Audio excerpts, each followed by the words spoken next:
Hello! Update ko sa nangyari sa aming baybay dito dapit.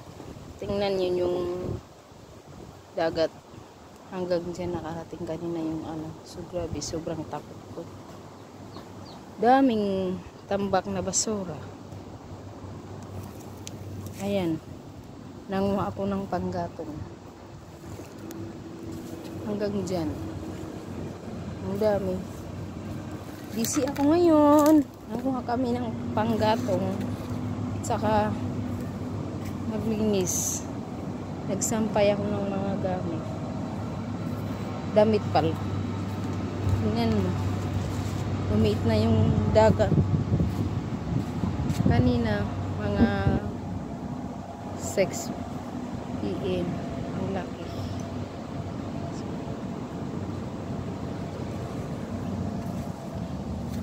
Hanggang dyan. Kawawa naman yung kapitbahay ko kasi umabot yung dagat sa kanila. Pero yun, alon lang. Hindi yung pagkalaki-laki. Bawat isa sa amin, sumikat na araw, nakasampay na kami ng mga damit namin.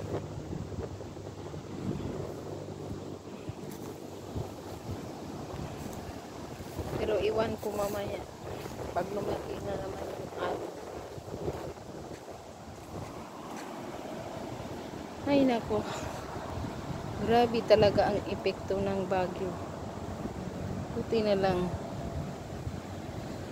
walang nangyari sa mga gamit ng tiyo, pero yung kapitbahay ko may naanod daw na mga gamit nila.